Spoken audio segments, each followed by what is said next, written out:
इस वीडियो में हम कक्षा 8 का प्रश्नावली 12.1 का प्रश्न नंबर 1 और 2 को हल करेंगे। तो चलिए स्टार्ट करते हैं इस वीडियो को।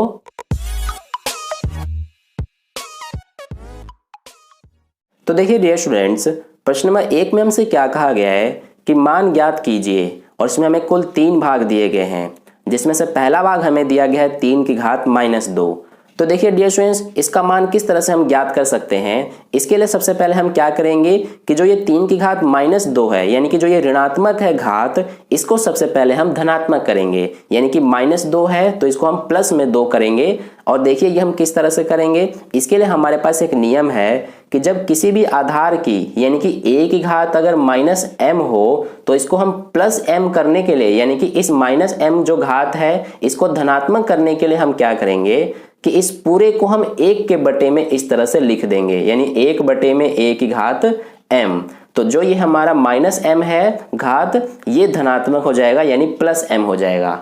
ठीक है, तो इसी रूल का उपयोग हम यहाँ पर करेंगे और जो ये 3 की घात -2 है इसको +2 करेंगे। तो देखिए हमारा क्वेश्चन है 3 की घात -2, इसको हम धनात्मक करेंगे घात को, तो इस पूरे को हम 1 बटे में इस तरह से लिख देंगे, 1 बटे 3 की घात 2। ठीक है, तो हमारा घात ये क्या हो जाएगा, धनात्मक हो जाएगा।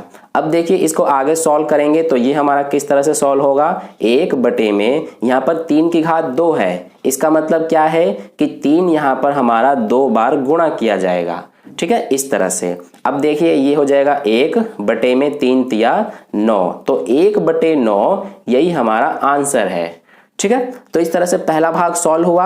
अब देखिए दूसरे भाग में हमें क्या दिया गया है, इसमें दिया गया है -4 की घात -2। ठीक है, तो यहाँ पर भी आप देख रहे हैं कि जो यहाँ पर -4 है इसकी घात भी -2 है, यानी कि ऋणात्मक है। तो इसको भी हम धनात्मक करने के लिए इसी रूल का प्रयोग करेंगे, यानी कि जब a की घात -m हो तो इसको हम धनात्मक करने के लिए 1 बटे में a की घात m इस तरह से करेंगे। ठीक है, और इसमें एक और बात आपको ध्यान रखना है कि जो इसमें a होता है हमारा, ये 0 के बराबर कभी भी नहीं होता। ठीक है, तो इस तरह से अब इसको भी हमें इसकी घात धनात्मक करने के लिए यहाँ पर इस तरह से 1 बटे में -4 की घात 2 इस तरह से करेंगे, तो यहाँ पर जो घात ऋणात्मक है ये धनात्मक हो जाएगा। और यहाँ पर एक बात आपको विशेष ध्यान रखना है कि जो यहाँ पर -4 है ये माइनस में ही रहेगा, क्योंकि ये हमारा आधार है 4, इसलिए घात जो होता है सिर्फ वो हमारा धनात्मक होता है इस रूल से। यहाँ पर जो ये आधार के साथ माइनस लगा है ये कभी भी धनात्मक नहीं होता। ठीक है, सिर्फ घात ही हमारा धनात्मक होता है, 1 बटे में लिख देते हैं तो। ठीक है, तो आई होप आपको ये समझ में आ गया। अब देखिए इसको आगे सॉल्व किस प्रकार से करेंगे हम, 1 बटे में -4 की घात 2 है, इसका मतलब क्या है कि -4 गुणा -4, यानी कि -4 2 बार गुणा किया जाएगा। अब देखिए इसको आगे सॉल्व करेंगे तो ये 1 बटे में 4 चौक कितना होता है 16, और ये माइनस गुणा माइनस क्या होता है प्लस, तो इस तरह से 1 बटे 16 यही हमारा आंसर है। ठीक है, तो ये हो गया हमारा दूसरा भाग। अब देखिए तीसरे भाग में हमें क्या दिया गया है, इसमें दिया गया है 1 बटे में 2 की घात -5। ठीक है, अब देखिए इसको भी सॉल्व करने के लिए सबसे पहले हमें इसकी घात जो -5 है इसको हमें +5 करना पड़ेगा, यानी कि घात जो ऋणात्मक है इसको धनात्मक करना पड़ेगा। तो देखिए इसमें भी हम इसी रूल का प्रयोग करेंगे, यानी कि a की घात -m = 1 बटे में a की घात m, इस रूल का। तो देखिए यहाँ पर जैसा कि हमें पता है कि जब किसी भी आधार यानी किसी भी संख्या की घात कुछ भी नहीं होती है तो हम उसकी घात 1 मानते हैं। ठीक है, तो इसलिए ये जो 1 बटे में 2 है इनकी घात कुछ भी नहीं है, क्योंकि ये जो -5 है ये दोनों की घात है, तो इसलिए इस 1 की घात कुछ भी नहीं है तो 1 मान लिया जाएगा, और इस 2 की भी घात कुछ नहीं है तो 1 मान लिया जाएगा। ठीक है, अब देखिए दोनों की घात 1-1 है, तो यहाँ पर हमारा क्या होगा कि जो ये 1 है इस -5 से भी गुणा किया जाएगा, और जो ये 2 की घात 1 है इसका भी -5 से गुणा किया जाएगा। तो देखिए इस 1 का जो घात 1 है इसका -5 से गुणा करेंगे तो ये हमारा 1 -5 आ जाएगा। इसी तरह से बटे में इस 2 की घात 1 है, तो जब इसकी घात 1 को -5 से गुणा करेंगे तो ये हमारा -5 हो जाएगा। ठीक है। अब देखिए यहाँ पर कि जो ये हमारा 1 और 2 है, दोनों की घात -5 है, यानी कि दोनों की घात ऋणात्मक है। तो सबसे पहले हम इन दोनों की घात को धनात्मक करेंगे। इसके लिए क्या करेंगे हम कि जो ये हमारा 2 की घात -5 है, इसको जब हम ऊपर ले जाएंगे यानी कि इसके ऊपर लिखेंगे तो ये हमारा प्लस की 2 की घात 5 हो जाएगा, यानी कि घात धनात्मक हो जाएगा। और जो ये ऊपर 1 की घात -5 है, इसको जब हम नीचे लिखेंगे तो ये भी हमारा 1 की घात 5 हो जाएगा, यानी इसकी भी घात धनात्मक हो जाएगी। यानी दोनों को जब हम पलट के लिखेंगे तो दोनों की घात धनात्मक हो जाती है। ठीक है, तो ये हो गया। अब देखिए यहाँ पर इसको आगे सॉल्व करने पर क्या होगा हमारा कि 2 की घात 5 है, इसका मतलब क्या है कि 2 यहाँ पर हमारा 5 बार गुणा किया जाएगा। ठीक है, तो ये हो गया। इसी तरह से 1 की भी घात 5 है, तो इसको अगर आगे सॉल्व करेंगे तो 1 ही आएगा। देखिए मैं करके भी दिखा देता हूं। यहाँ पर इसको भी यहाँ पर हम 5 बार लिखेंगे और इसको सबसे पहले हम ऊपर वाले को गुणा करेंगे। 2 दूना 4, 4 दूना 8, 8 दूना 16, 16 दूना 32, तो ये हमारा 32 आ जाएगा। बटे में इस 1 का अगर हम 5 बार गुणा करेंगे तो ये हमारा 1 ही रहेगा। ठीक है, तो देखिए 32/1 इसका मतलब क्या है कि 32, यानी जब 1 हो किसी भी संख्या के नीचे तो वो हमारा नहीं माना जाता है, सिर्फ 32 यही हमारा आंसर है। ठीक है, तो इस तरह से प्रश्न नंबर 1 का हल कंप्लीट हुआ। अब चलिए प्रश्न नंबर 2 का हल करते हैं। तो देखिए डियर स्टूडेंट्स, दूसरे प्रश्न में हमसे क्या कहा गया है कि सरल कीजिए और उत्तर को धनात्मक घातांक के रूप में व्यक्त कीजिए, जिसमें से पहले भाग में हमें दिया गया है -4 की घात 5 डिवाइडेड बाई -4 की घात 8। तो देखिए इसको हम कैसे सॉल्व करेंगे। सबसे पहले यहाँ पर ध्यान दीजिए, इसमें हमारा घातांक का एक नियम यूज होगा। कौन सा नियम यूज होगा कि जब किसी भी आधार की घात m हो और ये हमारा भाग हो रहा हो किससे, सेम ही आधार हो, यानी कि a हो और इसकी घात n हो, तो ये हमारा किसके बराबर होता है, a, और इसकी घात जो है दोनों की ये माइनस हो जाती है इस तरह से।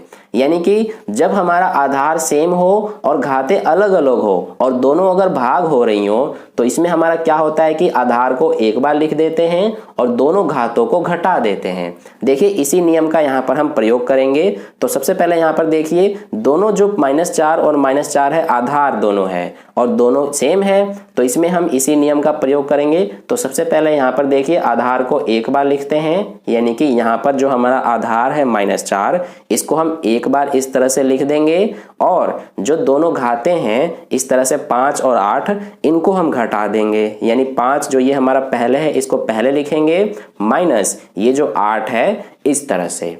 ठीक है, तो देखिए ये हमारा कितना आ जाएगा, यहाँ पर ये हमारा -4 हो गया और 5 में से 8 माइनस करेंगे तो देखिए यहाँ पर सबसे पहले 8 में से 5 करेंगे माइनस, तो ये हमारा 3 आ जाएगा और बड़ी संख्या के साथ माइनस का चिन्ह लगा है तो यहाँ माइनस आ जाएगा। ठीक है, अब यहाँ पर देखिए कि ये जो हमारा -4 की घात -3 है, यहाँ पर हमारा घात ऋणात्मक है, तो घात को सबसे पहले यहाँ पर हम धनात्मक करेंगे। तो देखिए जैसा कि हमने पिछले क्वेश्चन में भी किया था कि जब हमारा घात ऋणात्मक हो तो उसको धनात्मक करने के लिए हम क्या करते हैं कि यहाँ पर हमारा जब a की घात -m हो तो इसको धनात्मक करने के लिए 1/1 की घात m कर देते हैं। ठीक है, तो हमारा घात जो है ये धनात्मक हो जाता है। तो यहाँ से देखिए इसको हम करने के लिए 1/-4 की घात 3 कर देंगे।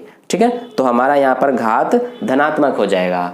तो इस तरह से ये हमारा आंसर हो गया, क्योंकि प्रश्न में हमसे कहा गया है कि इसको सरल कीजिए और उत्तर को धनात्मक घातांक के रूप में व्यक्त कीजिए। तो यहाँ पर हमने धनात्मक घातांक के रूप में व्यक्त कर दिया है, तो इसलिए यही हमारा आंसर है। ठीक है, तो ये हो गया हमारा पहला भाग। अब देखिए दूसरे भाग में हमें क्या प्रश्न दिया गया है कि 1/2 की घात 3 और इस पूरे की घात 2 है। ठीक है, अब देखिए इसको हम किस तरह से सॉल्व करेंगे। तो यहाँ पर ध्यान दीजिए कि इसमें हमारा यहाँ पर जो ये 1 है इसकी घात कुछ भी नहीं है तो 1 माना जाएगा, तो 1 की घात 1 हो गया और यहाँ पर बटे में 2 की घात 3 हो गया और इस पूरे की घात 2 है। तो यहाँ पर हमारा क्या होता है कि जो ये 2 है इसका इस 1 की भी घात से गुणा होगा और इस 2 की भी घात से गुणा होगा। यानी कि देखिए ये किस तरह से, ये हमारा 1 की घात 1 है तो 1 का 2 से गुणा करेंगे तो 1 की घात 2 हो जाएगा, बटे में 2 की घात 3 है तो 3 का इस 2 से गुणा करेंगे तो 2 की घात 6 हो जाएगा। ठीक है, अब यहाँ पर देखिए 1 की घात 2 है, इसका मतलब क्या है कि 1 गुणा 1 और 1 गुणा 1 करेंगे तो 1 ही आएगा, इसलिए यहाँ पर हम सीधा क्या लिख देंगे 1 बटे में यहाँ पर 2 की घात 6 है तो इसको हम एज इट इज लिख देंगे। ठीक है, क्योंकि हमें प्रश्न में सिर्फ कहा गया है धनात्मक घातांक के रूप में व्यक्त कीजिए, तो ये हमने धनात्मक घातांक के रूप में व्यक्त कर दिया, इसलिए यही हमारा आंसर है। ठीक है, तो ये हो गया दूसरा भाग। अब चलिए तीसरा भाग करते हैं। तो देखिए डियर स्टूडेंट्स, तीसरे भाग में हमें दिया गया है -3 की घात 4 गुणा 5 बटे 3 की घात 4। तो देखिए इसमें हमारा घातांक का कौन सा नियम लगेगा कि यहाँ पर हमारा a की घात m गुणा b की घात m बराबर क्या होता है a गुणा b की घात m। ठीक है, यानी कि जब आधार दोनों अलग अलग हो और घातें दोनों की सेम हो तो क्या होता है कि आधार को हम गुणा कर देते हैं और घात को एक बार लिख देते हैं। यही हमारा नियम इसमें उपयोग होगा। तो देखिए इस नियम का किस तरह से हम उपयोग करेंगे। सबसे पहले यहाँ पर हम क्या करेंगे कि इसमें जैसा कि हमें कहा गया है कि दोनों आधार को गुणा करेंगे, यानी कि ये हमारा -3 गुणा 5 बटे 3, ये दोनों आधार हैं इसलिए दोनों को हमने गुणा किया और जो इसमें घात है इसको एक बार लिख दिया जाता है। तो 4 घात है इसलिए इसको एक बार लिख देंगे। ठीक है, यहां तक क्लियर है। अब देखिए यहां पर हमारा 3 से ये 3 कट जाएगा एक बार में, तो यहां पर हमारा सिर्फ क्या बचा है, ये -1 बचा गुणा में ये 5 बचा है और इसकी घात कितनी है 4। ठीक है, अब देखिए यहां से कि जो यहां पर 4 ये घात है ये दोनों की घात है, यानी कि -1 की भी घात 4 होगी और ये 5 की भी घात 4 है। ठीक है, क्योंकि ब्रैकेट लगा है और दोनों गुणा में है इसलिए दोनों की घात 4 लिखा गया है, यानी कि इस -1 की भी घात 4 है और 5 की भी घात 4 है। तो इसको हम इस तरह से लिख सकते हैं कि -1 की घात 4 गुणा इस 5 की घात 4। ठीक है, तो ये हो गया। अब देखिए यहाँ पर कि -1 की घात 4 है, इसका मतलब क्या है कि -1 गुणा -1 गुणा -1 गुणा -1। तो देखिए आंसर क्या आएगा, 1 गुणा 1 गुणा 1 करेंगे तो 1 ही आएगा। और निशान देखिए यहाँ पर ये माइनस गुणा माइनस प्लस हो गया, ये प्लस गुणा माइनस माइनस हो गया और फिर ये माइनस गुणा माइनस प्लस हो गया, यानी कि प्लस का 1 हमारा ये आंसर आ रहा है। तो ये हो गया हमारा प्लस का 1 गुणा में ये 5 की घात 4 है तो इसको हम एज इट इज लिख देंगे। तो यहाँ पर हमारा आंसर क्या आएगा, 1 का गुणा करेंगे 5 की घात 4 से तो ये हमारा आंसर 5 की घात 4 ही आएगा। तो यही हमारा आंसर है, क्योंकि यहाँ पर हमने धनात्मक घातांक के रूप में व्यक्त कर दिया। ठीक है, तो ये हो गया हमारा तीसरा भाग। अब चलिए चौथा भाग करते हैं। तो देखिए डियर स्टूडेंट्स, चौथे भाग में हमें दिया गया है 3 की घात -7 डिवाइडेड बाय 3 की घात -10 गुणा में 3 की घात -5। तो देखिए इसमें सबसे पहले हमारा कौन सा नियम लग रहा है घातांक का कि a की घात m डिवाइडेड बाय a की घात n बराबर किसके होता है, a की घात m माइनस n के। यानी कि इसमें देखिए हमारा यहाँ से लेकर यहाँ तक सिर्फ इसके लिए हमारा ये वाला नियम लग रहा है, क्योंकि देखिए दोनों की आधार बराबर है और यहाँ पे भी आधार बराबर हैं और दोनों की घातें अलग हैं, तो इसलिए इसमें हमारा क्या होता है कि आधार को एक बार लिखते हैं और घातों को घटा देते हैं। तो देखिए इसमें यही करेंगे हम सबसे पहले, सिर्फ यहाँ से लेकर यहाँ तक की मैं बात कर रहा हूँ। तो देखिए आधार को एक बार लिखा 3 को और जो ये घात है -7 इसमें से हम माइनस कर देंगे क्या, इस घात को यानी -10 को। ठीक है, फिर इसके बाद हमारा इसके गुणा में क्या है 3 की घात -5, तो ये हो गया। अब यहाँ पर देखिए इसको सबसे पहले सॉल्व करेंगे तो ये हो जाएगा 3 और ये -7 है तो -7 लिखा और ये माइनस गुणा माइनस क्या हो जाएगा प्लस और ये 10, फिर इसके बाद गुणा में क्या है इसके 3 की घात -5। ठीक है, अब यहां से देखिए इसको आगे सॉल्व करेंगे तो ये 3 और ये -7 प्लस 10, माइनस प्लस माइनस होता है तो 10 में से 7 माइनस करेंगे तो 3 बचेगा और गुणा में 3 की घात -5। यहाँ पर प्लस का 3 क्यों बचा, क्योंकि बड़ी संख्या के साथ प्लस का चिन्ह लगा है इसलिए। ठीक है, अब यहाँ पर देखिए ये 3 की घात 3 है गुणा 3 की घात -5 है, तो इसको भी सॉल्व करने के लिए यहाँ पर हमारा एक घातांक का नियम लग रहा है। कौन सा नियम कि a की घात m गुणा a की घात n बराबर a m प्लस n, यानी कि जब आधार बराबर हो और घातें अलग हो और दोनों अगर गुणा में हो तो क्या होता है कि आधार को एक बार लिख देते हैं और घातों को जोड़ देते हैं। तो देखिए आधार एक जैसा है तो इसको एक बार लिखा और ये 3 घात है इसमें हम प्लस कर देंगे इस -5 को, तो हमारा आंसर क्या आ जाएगा, देखिए ये 3, ये हमारा घात 3, ये प्लस माइनस माइनस होता है और ये 5। ठीक है, तो क्या हो जाएगा हमारा यहाँ पर, ये 3 माइनस 5 है तो 5 में से 3 घटाएंगे तो 2 बचेगा और बड़ी संख्या के साथ माइनस का चिन्ह लगा है तो यहाँ माइनस आ जाएगा। ठीक है, तो देखिए ये हमारा 3 की घात -2 हो गया, लेकिन यहाँ पर हमारा अभी जो घात है ये धनात्मक नहीं है यानी ऋणात्मक है। तो इसको अब हम धनात्मक करने के लिए क्या करेंगे, जैसे कि हमने पीछे क्वेश्चन में किया था, तो यहाँ पर हम क्या करते हैं कि जब हमारा घात ऋणात्मक हो यानी a की घात -m हो तो इसको धनात्मक करने के लिए 1 में कर देते हैं a की घात m। ठीक है, तो देखिए ये हमारा हो जाएगा 1/3 की घात 2। तो इस तरह से ये हमारा घात धनात्मक हो गया और यही हमारा आंसर है। ठीक है, तो इस तरह से ये हो गया चौथा भाग का हल। अब चलिए अंतिम भाग कर लेते हैं। तो देखिए डियर स्टूडेंट्स, अंतिम भाग में हमें दिया गया है 2 की घात -3 गुणा -7 की घात -3। तो देखिए इसमें हमारा घातांक का कौन सा नियम लग रहा है कि जब a की घात m हो गुणा b की घात m हो बराबर किसके होता है, a गुणा b की घात m के, यानी घातें एक जैसी हो और आधार अलग अलग हो तो हम आधार को गुणा कर देते हैं और घात को एक बार लिख देते हैं।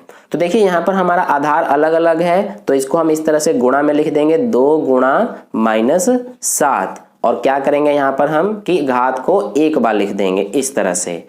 ठीक है, अब देखिए 2 गुणा -7 है तो ये 2 सत्ते कितना होता है 14, और ये माइनस लगा है तो माइनस का चिन्ह, और यहाँ पर हमारा घात कितना है -3। तो देखिए यहाँ पर घात अभी क्या है, ऋणात्मक है, तो इसको धनात्मक करने के लिए हम यहाँ नियम लगाएंगे a की घात -m बराबर 1/a की घात m। ठीक है, अब देखिए यहाँ पर ये हमारा हो जाएगा 1/14 की घात 3। ठीक है, और यही हमारा आंसर है। और यहाँ पर देखिए -14 जो है ये धनात्मक नहीं होगा क्योंकि सिर्फ घातें धनात्मक होती है। तो इस तरह से हमारा प्रश्न नंबर 1 और 2 का हल कंप्लीट हुआ इस वीडियो में। अगर आपको वीडियो अच्छा लगा है तो इस वीडियो को लाइक कीजिएगा और अपने दोस्तों के साथ भी शेयर कीजिएगा, और पहली बार वीडियो को देख रहे हैं तो चैनल को सब्सक्राइब करके बगल में जो बेल आइकन आता है उस पर ऑल वाले पे क्लिक कर लीजिए ताकि अगली वीडियो जैसी अपलोड की जाए नए प्रश्न का उसका नोटिफिकेशन सबसे पहले आपको मिल जाए। तो फिर मिलते हैं अगली वीडियो में, धन्यवाद।